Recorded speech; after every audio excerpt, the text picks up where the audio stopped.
Berlebaran di rumah adik sepupu dan disiapkan menu bakso. Halo, assalamualaikum kawan-kawan. Kemarin aku dan saudara-saudaraku pergi berlebaran di rumah adik sepupu kami. Lagi-lagi aku dan suami ikut mobil adikku yang bungsu. Ini sekarang kita sudah siap-siap mau berangkat. Sempat-sempat adikku bergaya pula di depan kamera. Oke kawan-kawan, sekarang kita menuju di rumah adik sepupu kami. Sebenarnya sih rumahnya tidak begitu jauh dari rumah adikku ini, cuma aku belum pernah sampai. Jadi supaya tidak tersesat, aku dan suami ikut adikku. Itu dia adik sepupu kami, Jumiati Wardani. Dan yang rame-rame ini adalah saudara-saudaraku yang lain serta keponakan-keponakanku. Kami memang sengaja janjian untuk pergi ke rumah adik sepupu. Itu adik iparku yang bungsu udah siap-siap untuk ambil bakso. Dan ini adalah temannya yang juga ikut hadir di sini. Itu yang pakai gamis juga adalah adik iparku. Dan yang ini adalah tuan rumahnya, suami adik sepupuku. Wow, yang giliran pertama mengambil pentel baksonya adalah adik iparku yang bungsu. Hahaha, jangan banyak-banyak dong, tinggalkan kita juga yang perempuan. Itu adik iparku senyum-senyum, aku candain. Tenang aja mbok, katanya masih banyak. Sekarang giliran suamiku dan adik iparku yang nomor 2 untuk mengambil mie-nya. Wow, sekarang yang giliran mengambil pentel baksonya adalah adik iparku yang nomor 5. Ini adalah adik iparku yang paling spesial. Mengapa spesial? Karena kalau tanpa dia rasanya sepi kalau kita ngumpul. Sekarang giliran teman mereka juga yang ngambil pentel bakso. Itu adik iparku yang nomor 2 udah siap-siap buat ngantri. Dan sekarang giliran suamiku. Setelah suamiku, sekarang adik iparku yang nomor 2. Ngomong-ngomong tentang bakso, adalah makanan khas Indonesia yang harus dimakan selagi panas. Makanya kalau kita menyajikannya, airnya harus ada di atas tungku. Sekarang giliran yang perempuannya pula. Wow, kayaknya adik-adikku semangat sekali karena bakso ini adalah salah satu makanan favorit mereka, termasuk favoritku juga. Dan aku rasa lebih dari 90% orang suka dengan makanan yang satu ini. Cewek yang berbaju hitam ini adalah keponakanku, anak adikku yang nomor 2. Nah, ini dia mamanya. Haha, ternyata adikku ini semangat sekali mencedok pentel baksonya. Jangan banyak-banyak dong, nanti aku nggak kebagian nih. Tuh lihat adikku yang bungsu lagi mentertawakan Kak Nganya. Cepat dong Kak Nga,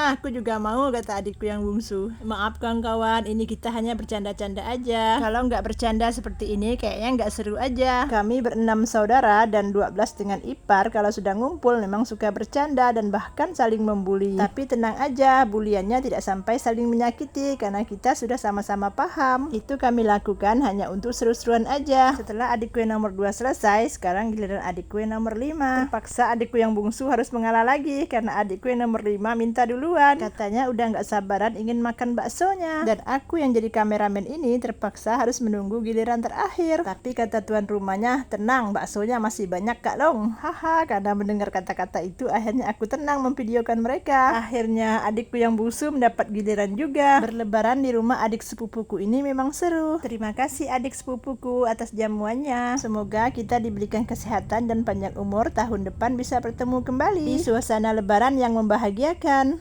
Adikku yang nomor 5 ini ternyata masih kurang. Katanya mau ambil tulang iganya yang ada di bawah pentel bakso. Dan aku minta 1 tulang iganya. Alhamdulillah, sekarang sampai juga giliran aku. Dan ternyata yang paling terakhir adalah adik iparku yang perempuan. Sekarang waktunya kita menikmati baksonya. Wow, ternyata beneran enak loh kawan-kawan. Padahal menurut sepupuku ini adalah perdana dia membuat bakso. Tapi rasanya tidak kalah dengan orang-orang yang sudah biasa bikin bakso. Sekali lagi terima kasih adik sepupuku atas jamuannya. Sekarang kami lagi pamit untuk pulang. Sampai ketemu di video selanjutnya.